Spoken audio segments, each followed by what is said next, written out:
जय श्री कृष्ण। राधे राधे भक्तों। क्या आपने कभी ध्यान दिया है कि कुछ लोगों की किस्मत अचानक से बदल जाती है? जिनके पास कल तक परेशानियों का अंबार था, उनके जीवन में अचानक सुख, शांति और समृद्धि आने लगती है।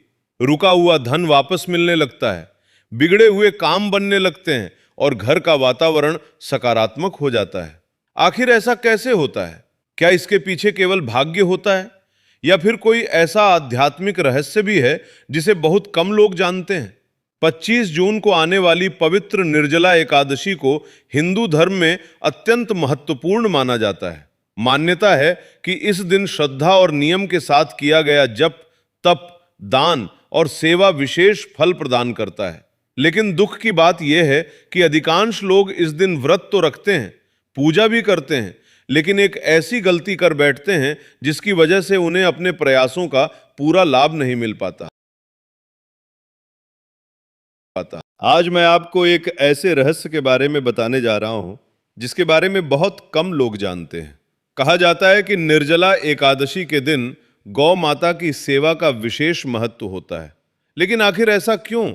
गौ सेवा को इतना प्रभावशाली क्यों माना गया है? और वो कौन सी खास चीज है जिसे श्रद्धा पूर्वक अर्पित करने का उल्लेख कई धार्मिक मान्यताओं में मिलता है?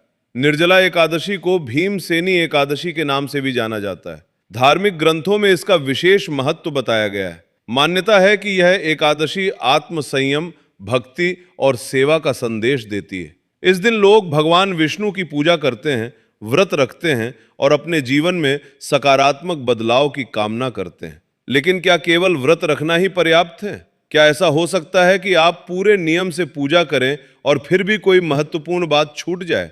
यही वो प्रश्न है जिसका उत्तर बहुत कम लोगों को पता होता है। कहा जाता है कि किसी भी पूजा या उपाय का सबसे महत्वपूर्ण हिस्सा केवल कर्म नहीं, बल्कि उसके पीछे छिपी भावना होती है। यदि श्रद्धा, विनम्रता और सेवा का भाव न हो तो बड़े से बड़ा अनुष्ठान भी अधूरा माना जाता है। शायद यही कारण है कि कुछ लोगों को जल्दी शुभ परिणाम दिखाई देते हैं और कुछ लोग वर्षों तक प्रयास करने के बाद भी निराश रहते हैं। लेकिन अभी सबसे बड़ा रहस्य बाकी है। आखिर वो कौन सी गलती है जो लाखों लोग हर साल निर्जला एकादशी पर दोहराते हैं? और गौ माता की सेवा से जुड़ा वह विशेष रहस्य क्या है जिसके बारे में जानकर आप भी हैरान रह जाएंगे? इसका उत्तर अगले भाग में मिलेगा। अगर आप भगवान विष्णु और माता लक्ष्मी की कृपा चाहते हैं तो कमेंट में जय श्री हरि अवश्य लिखें और अगले भाग को जरूर देखें, क्योंकि वहां उस बड़ी गलती का खुलासा होने वाला है जिसे अधिकांश लोग आज तक नहीं जानते। राधे राधे भक्तों।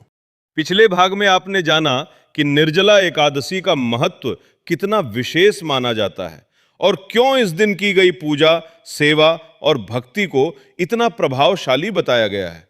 लेकिन अब समय है उस रहस्य से पर्दा उठाने का जिसके कारण बहुत से लोगों को अपने व्रत और पूजा का पूरा लाभ नहीं मिल पाता। सबसे पहले आपको यह समझना होगा कि भगवान केवल हमारे कर्मों को नहीं देखते, बल्कि उन कर्मों के पीछे छिपे भाव को भी देखते हैं।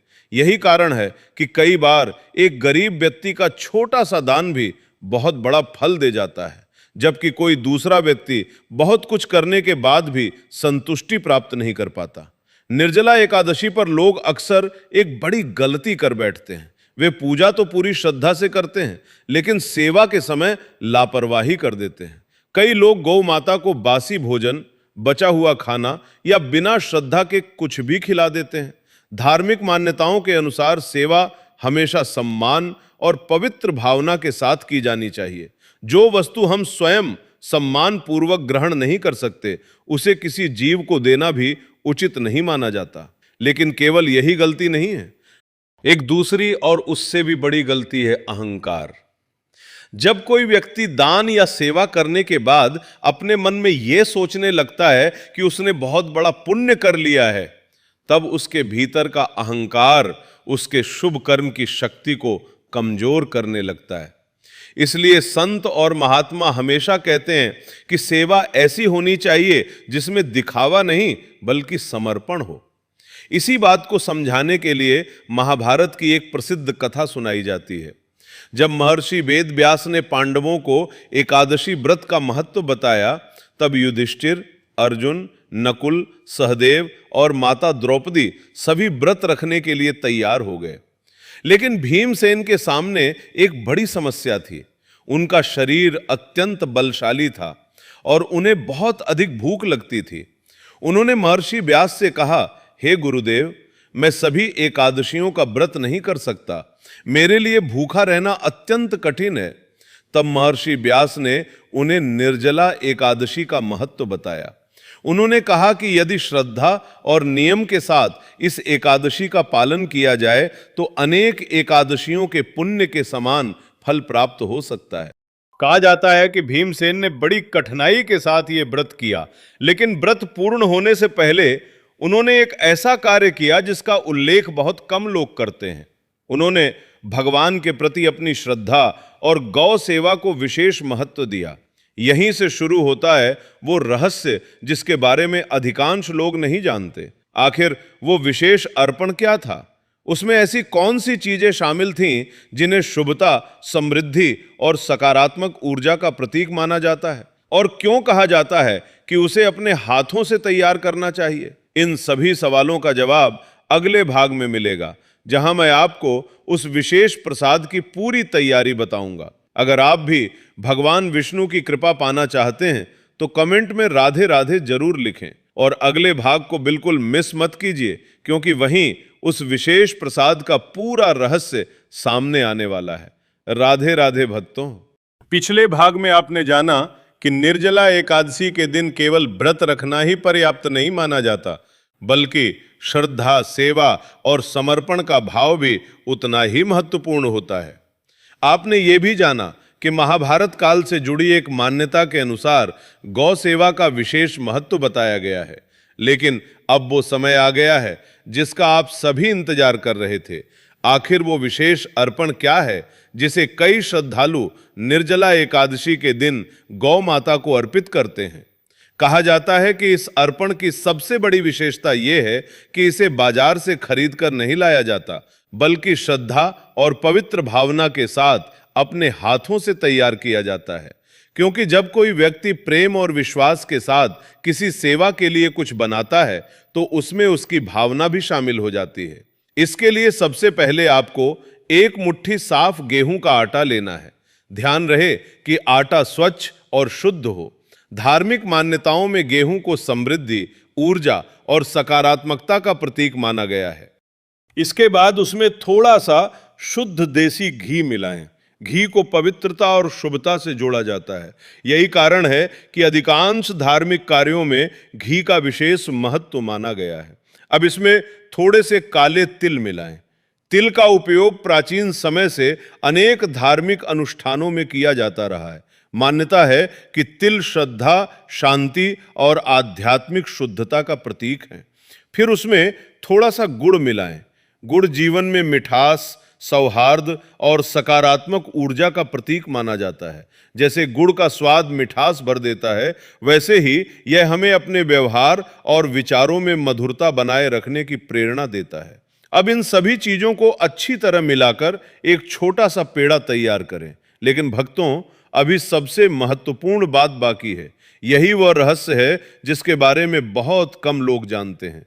कहा जाता है कि यदि इस पेड़े में श्रद्धा पूर्वक तुलसी का एक हरा पत्ता रखा जाए तो यह भगवान विष्णु को अत्यंत प्रिय अर्पण माना जाता है। हिंदू धर्म में तुलसी का विशेष महत्व है और भगवान विष्णु की पूजा में तुलसी को बहुत पवित्र माना जाता है। जब ये तुलसी युक्त पेड़ा तैयार हो जाता है तब इसे केवल एक साधारण अर्पण नहीं माना जाता, बल्कि श्रद्धा और भक्ति का प्रतीक माना जाता है। लेकिन क्या केवल पेड़ा बना लेना ही पर्याप्त है? इसे किस समय अर्पित करना चाहिए? क्या मनोकामना मांगने का कोई विशेष तरीका है? और आखिर वो अंतिम नियम क्या है जिसे जानना सबसे ज्यादा जरूरी माना जाता है? यही वो रहस्य है जो पूरे उपाय को पूर्ण बनाता है। अगले और अंतिम भाग में मैं आपको पूरी विधि, सही समय और वो महत्वपूर्ण बात बताऊंगा जिसे नजरअंदाज करने पर लोग अक्सर अपनी सबसे बड़ी गलती कर बैठते हैं। यदि आप यहां तक पढ़ रहे हैं तो कमेंट में हरि बोल अवश्य लिखें और पार्ट 4 जरूर देखें, क्योंकि वहीं इस पूरे रहस्य का अंतिम और सबसे महत्वपूर्ण चरण सामने आने वाला है। राधे राधे भक्तों, अब हम इस कथा और उपाय के अंतिम तथा सबसे महत्वपूर्ण भाग में पहुंच चुके हैं। यदि आपने पिछले तीनों भाग ध्यान से सुने हैं तो अब आप समझ चुके होंगे कि निर्जला एकादशी केवल एक व्रत नहीं, बल्कि श्रद्धा, सेवा, संयम और सकारात्मक सोच का पर्व माना जाता है। अब बात करते हैं उस अंतिम विधि की जिसके बारे में इतने समय से चर्चा हो रही थी। निर्जला एकादशी के दिन प्रातःकाल सूर्योदय के समय या सायंकाल गोधूली बेला में जब वातावरण शांत हो, तब श्रद्धा के साथ गौ माता के पास जाएं। सबसे पहले उन्हें प्रणाम करें और मन ही मन भगवान विष्णु तथा माता लक्ष्मी का स्मरण करें। इसके बाद अपने मन को पूरी तरह शांत करने और अपनी प्रार्थना ईश्वर के चरणों में समर्पित करें। फिर प्रेम और सम्मान के साथ वह तुलसी युक्त पेड़ा गौ माता को अर्पित करें। जब आप यह सेवा कर रहे हों तब मन में केवल श्रद्धा, कृतज्ञता और सकारात्मक भाव रखें। यदि चाहे तो मन ही मन ओम नमो भगवते वासुदेवाय मंत्र का जाप भी कर सकते हैं। लेकिन भक्तों, यहाँ एक ऐसी बात है जिसे बहुत से लोग नजरअंदाज कर देते हैं। वे उपाय तो कर लेते हैं, लेकिन उसके बाद अपने व्यवहार पर ध्यान नहीं देते। याद रखिए, किसी भी पूजा या सेवा का वास्तविक फल तभी माना जाता है जब हमारे कर्म भी उसी दिशा में हों। यदि हम पूजा करने के बाद भी क्रोध, कटु वचन, ईर्ष्या या विवाद में लगे रहें तो हमारे भीतर की सकारात्मकता कमजोर पड़ने लगती है। इसलिए निर्जला एकादशी के दिन जितना हो सके शांत रहें, किसी का अपमान न करें, किसी जरूरतमंद की सहायता करें और अपने मन में शुभ विचार रखें। यही वह बात है जिसे हमारे ऋषि मुनियों ने बार बार समझाने का प्रयास किया है कि ईश्वर केवल पूजा नहीं बल्कि हमारा आचरण भी देखते हैं। कई लोग यह पूछते हैं कि क्या इस उपाय से उनकी सभी समस्याएं तुरंत समाप्त हो जाएंगी? इसका उत्तर यह है कि किसी भी धार्मिक उपाय को चमत्कार की गारंटी के रूप में नहीं, बल्कि श्रद्धा, आत्मविश्वास और सकारात्मक कर्मों को मजबूत करने वाले माध्यम के रूप में देखना चाहिए। जब भक्ति, सेवा और अच्छे कर्म एक साथ चलते हैं, तब जीवन में सकारात्मक परिवर्तन आने की संभावना बढ़ती है। भगवान श्री कृष्ण ने भी अपने जीवन में गौ सेवा, करुणा और धर्म के मार्ग का महत्व बताया। यही कारण है कि आज भी लाखों श्रद्धालु गौ सेवा को पुण्य और कृतज्ञता का प्रतीक मानते हैं। तो इस निर्जला एकादशी को केवल एक तिथि की तरह न देखें, इसे अपने जीवन में एक नई शुरुआत का अवसर बनाइए। अपने मन की नकारात्मकता को छोड़िए, अच्छे कर्मों का संकल्प लीजिए और ईश्वर पर विश्वास रखिए। कौन जानता है, शायद यही वो दिन हो जब आपके जीवन में एक नई आशा, नई ऊर्जा और नई दिशा का आरंभ हो जाए। अगर आपने ये पूरी श्रृंखला देखी है तो कमेंट में जय श्री कृष्ण अवश्य लिखें। वीडियो को लाइक करें, अपने परिवार और मित्रों के साथ शेयर करें और ऐसे ही धार्मिक एवं प्रेरणादायक वीडियो देखने के लिए चैनल को फॉलो/सब्सक्राइब करना ना भूलें। आपकी कौन सी मनोकामना है जिसे आप इस निर्जला एकादशी पर भगवान विष्णु के चरणों में समर्पित करना चाहते हैं? हमें कमेंट में जरूर बताइए। राधे राधे, जय श्री कृष्ण।